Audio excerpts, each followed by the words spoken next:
Povos arteiros, o circo.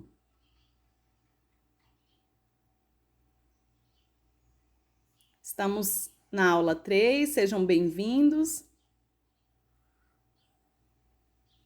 Meus alunos do 6º ano, espero que esse espaço seja de alegria, que vocês achem motivos para sorrir todos os dias. Hoje tem espetáculo? Tem sim, senhor. Vamos falar sobre um lugar muito especial. Eu separei para vocês o trecho de um vídeo bem legal, mas eu já gravei na estante e a qualidade não ficou boa, então esse trecho eu vou colocar o link para que vocês estejam assistindo, viu? Vai ser da obra Ovo, do Circo de Soleil. Muito legal, assistam depois. Então hoje vamos falar sobre o circo, vamos conhecer um pouquinho, né, sobre o ofício de fazer as pessoas darem risada. A palhaçaria, a acrobacia, o malabarismo, o iluminismo e tantas outras modalidades das artes circenses nasceram em um espaço muito especial chamado circo. Na imagem nós podemos ver todas essas modalidades aí artísticas. Artes circenses, né? É a arte que vem do circo, são manifestações artísticas ligadas ao universo do circo. E você conhece um circo?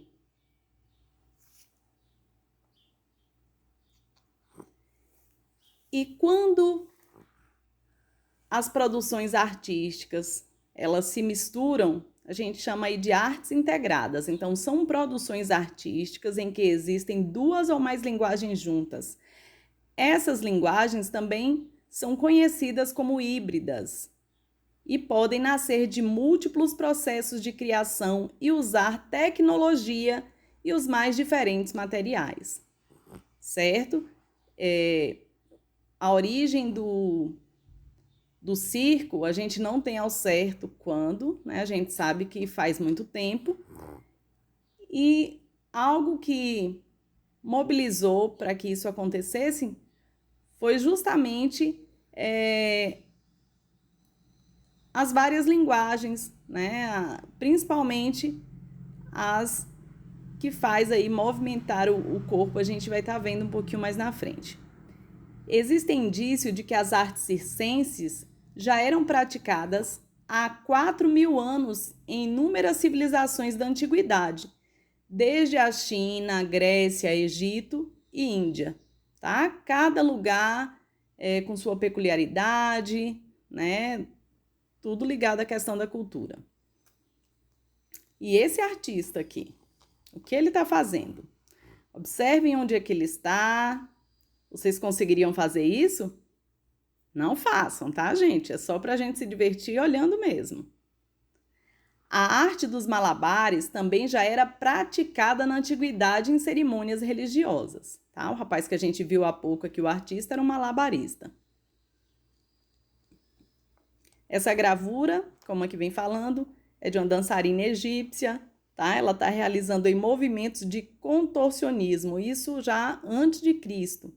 Tá? Então, aqui a gente já vê algumas marcas, né, do que hoje nós chamaríamos de circo. E as cenas de circo, tá? Mesmo nas modernas, a gente vê sempre aqui, ó, como diz, com técnicas de acrobacia e equilíbrio sobre cavalos. É que geralmente não, é que de certa forma se iniciou com exercícios, né, acrobatas aí, ligado à questão do equilíbrio, né, com animais. Temos aqui também cenas de atividades circenses japonesas, tá? Como eu falei, em cada lugar do seu jeito.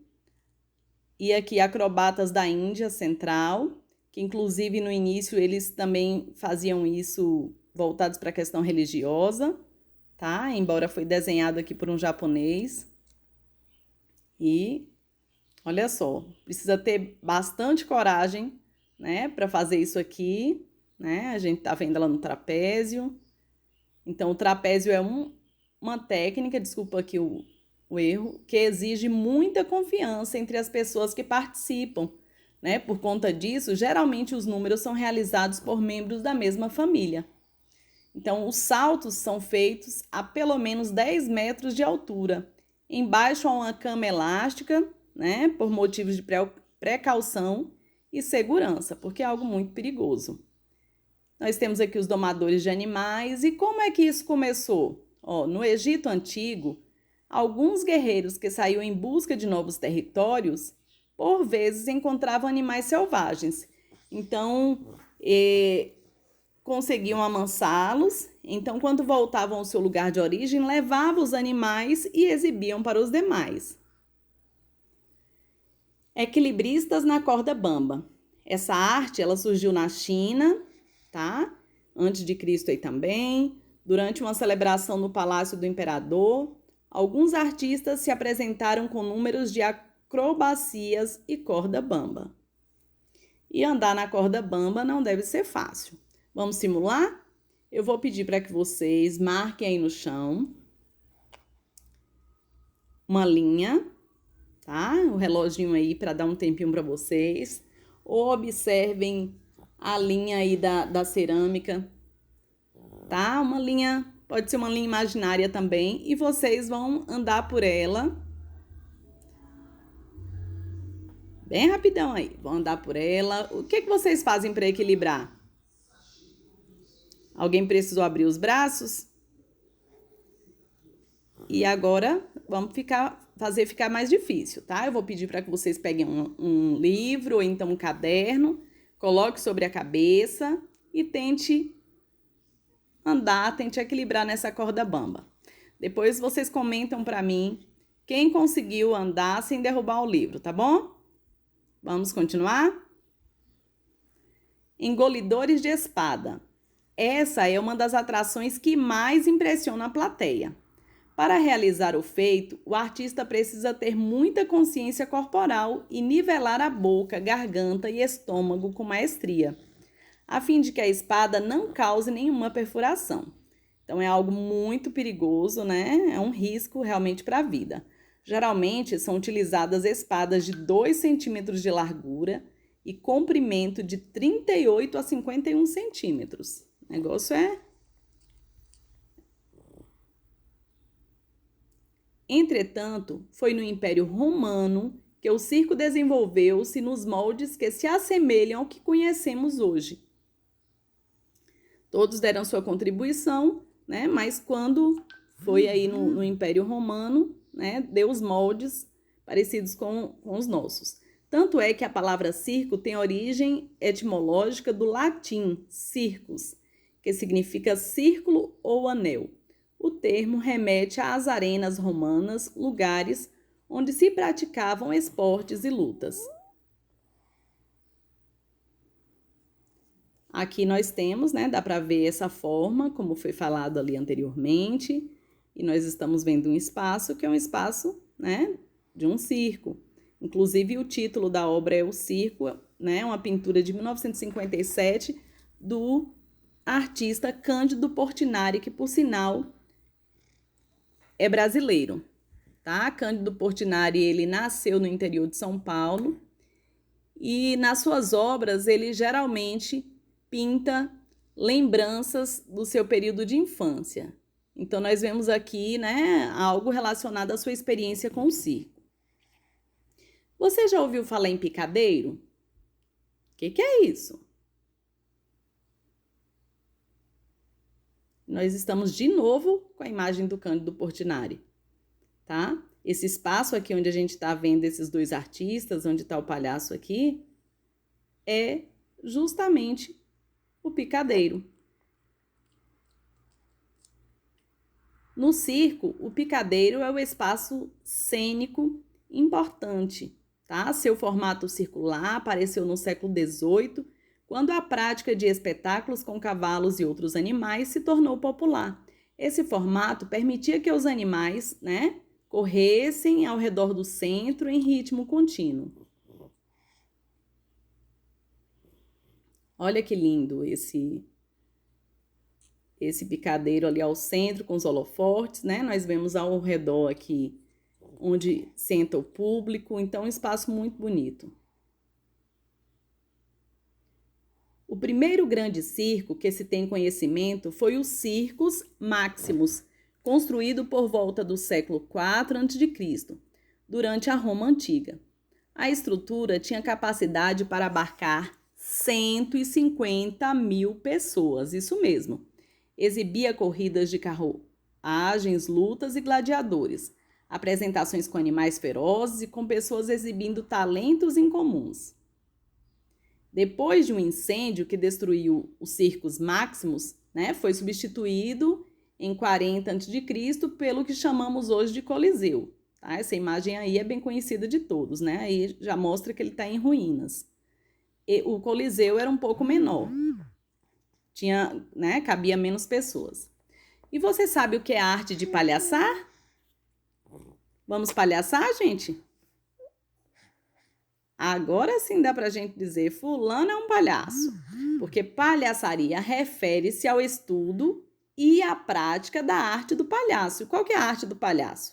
É palhaçar, é fazer graça, é tirar o riso, não é isso? E tem palhaço, né, para todos os gostos. A gente sabe que tem alguns também que faz as crianças chorar, né? A arte da palhaçaria, a linguagem cômica, bordões, né? São expressões fisionômicas e frases repetidas pelo comediante, né? Os palhaços geralmente têm aquelas frases deles famosas, tem as caretas, as coisas que geralmente é do perfil de cada um. E é lá no camarim onde nasce o palhaço, né? É o local em que atrizes e atores se preparam para o espetáculo. Criam ou ampliam a maquiagem, né? Vestem seu figurino, fazem os últimos retoques aí para entrar em cena. E você? Quer também se tornar um palhaço aí? Bora fazer graça? Olha só a palavra aqui do artista, o Pepe Nunes, né? O que ele diz sobre o trabalho dele? Nós geramos e compartilhamos conhecimento aqui. Os palhaços residentes aprendem também a montar, mexer na técnica, iluminação, manutenção. Eles ganham humildade, vivenciam um pouco da proposta antiga do circo e quando artistas de fora vêm se apresentar, eles olham o trabalho dos nossos residentes, contribuem e ensinam, tá? Então, nesse ofício aí, né, há necessidade também aí das trocas, de todo mundo ir se ajudando. E esse tempinho agora é para você palhaçar, tá? Eu vou pedir para que você pense em algo que você possa fazer graça aí. Você vai procurar quem está em casa, ou se vai chegar mais tarde, mas você vai tirar um tempinho para fazer graça. E depois vai postar lá nos comentários do vídeo o que é que você achou, tá? De como é que foi a experiência. Então, sei lá, faça careta, conte uma piada, sei lá. Você se vira aí, porque é hora de palhaçar. E você já ouviu falar em mambembe? O que é mambembe? Esse nome é muito feio, né? Muito estranho. Mas está falando de algo legal. O teatro mambembe surgiu na Idade Média. Inclusive, vocês dão uma pesquisadinha, vai lá no Google e coloca Idade Média, vê o que período é esse da história, tá? Então, atores malabaristas, músicos ilusionistas e outros artistas se apresentavam em espetáculos itinerantes, usando palcos improvisados em carroça. Atualmente, essa arte persiste, porém os meios de locomoção mudaram, né? Com certeza. Então, é justamente, né? Até hoje a gente vê ainda muitos circos, né? Eles vão se apresentando de cidade em cidade. Como aí falou anteriormente, né? Eles andavam em carroça, geralmente eram pessoas da mesma família. Com a chegada da Idade Média e a queda do Império de Roma, tá? Começaram a surgir apresentações de artistas populares em espaços públicos como praça, entradas de igrejas e feiras, né? Que eram os mambembes.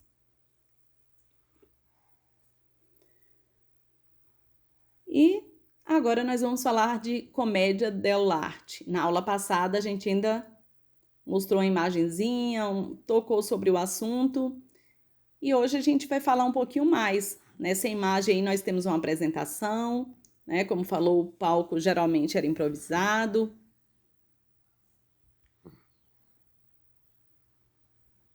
E a comédia dell'arte foi uma vertente popular, né, do teatro renascentista. Então aqui a gente já está falando de outro período histórico, que é bom vocês irem lá e pesquisar também para ter noção do que acontecia.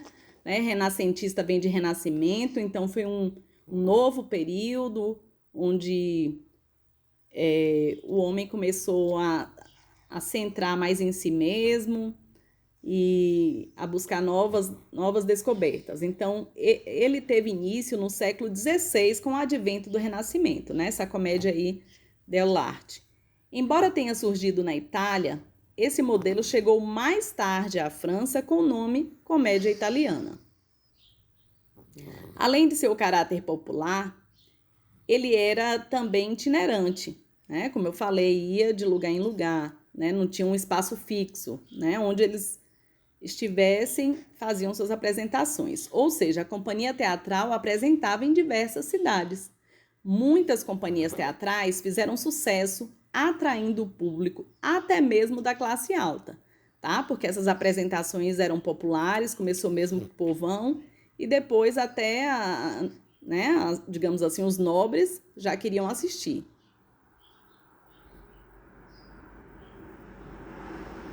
Seus atores se apresentavam em locais públicos, sejam nas ruas ou praças.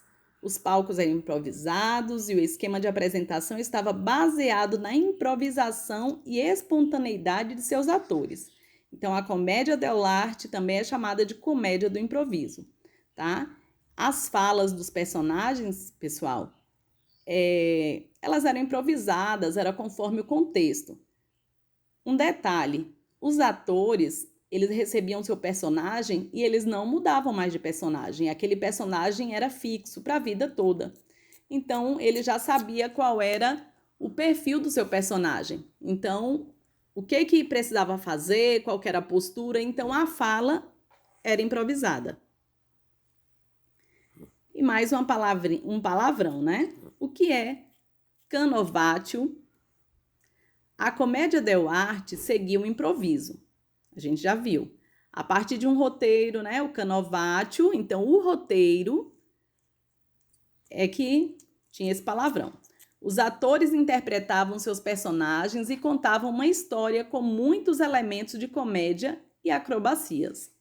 Em teatro, o termo italiano canovatio indica os elementos básicos da trama de uma peça, determinando de maneira genérica o seu desenvolvimento, sem entrar nos detalhes de cada cena. Seu nome deriva de um caderno onde aparecia no princípio o nome dos personagens, ficando-se a conhecer praticamente o conteúdo. Tá? Até hoje, quando a gente vai fazer, né, um roteirinho aí, a gente geralmente, para um teatro, a gente coloca, né, primeiro o nome do personagem e tal, só que lá eles não colocavam as falas, né, só o que aconteceria.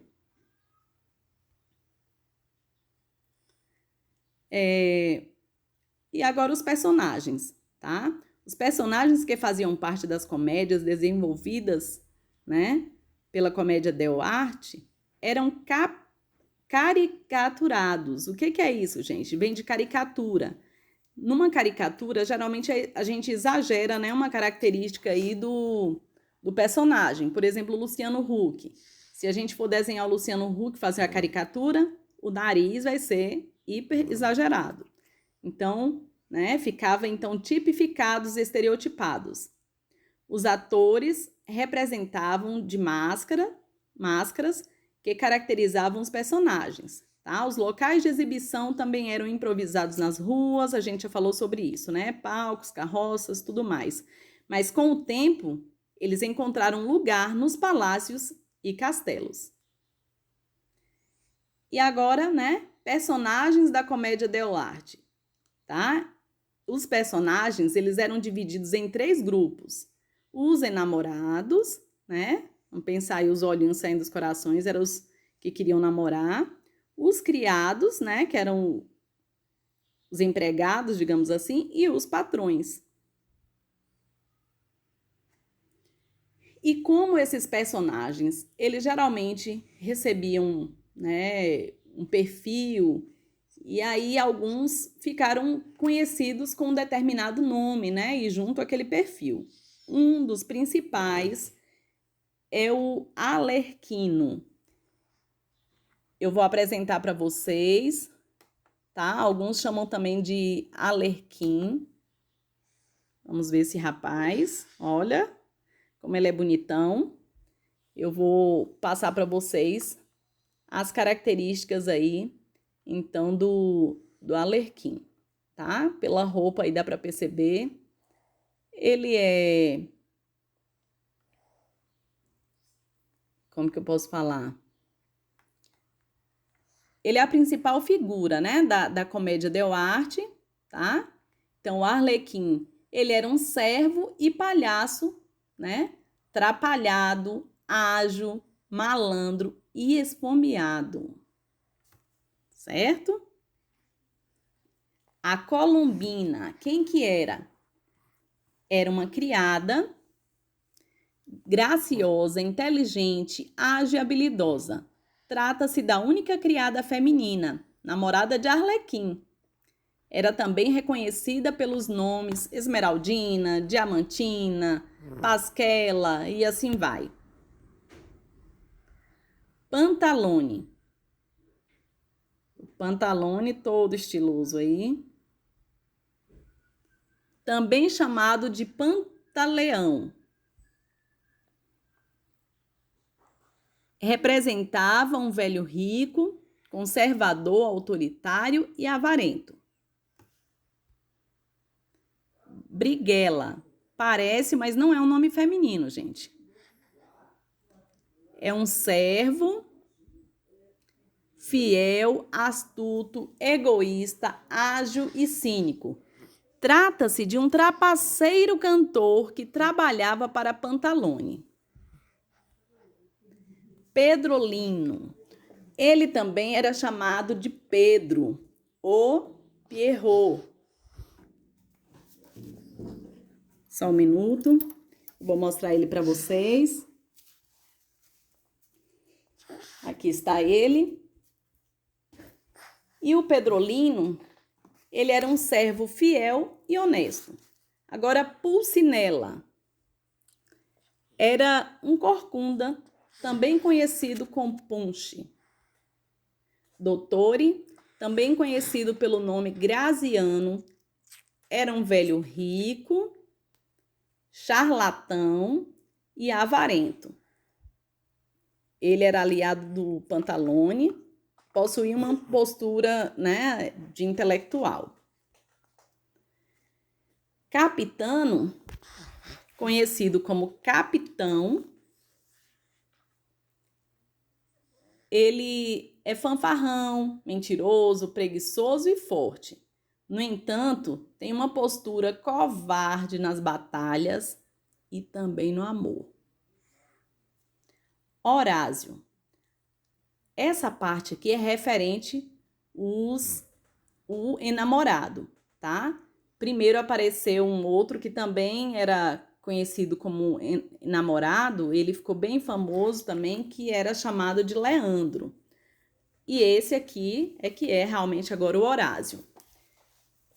E o enamorado, ele geralmente era ingênuo, fútil, atraente, vaidoso, movido pela paixão.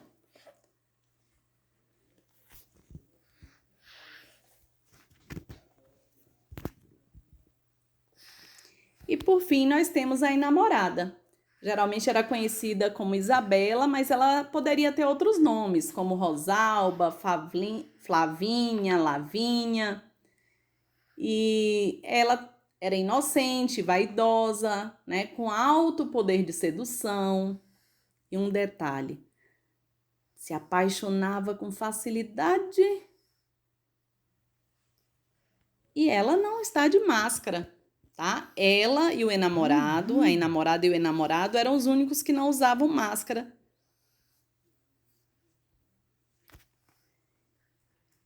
E a máscara né? Era algo ali importante. Além do figurino colorido aí dos personagens, a comédia dell'arte, ela possuía essa característica bem peculiar, que é o uso de máscara.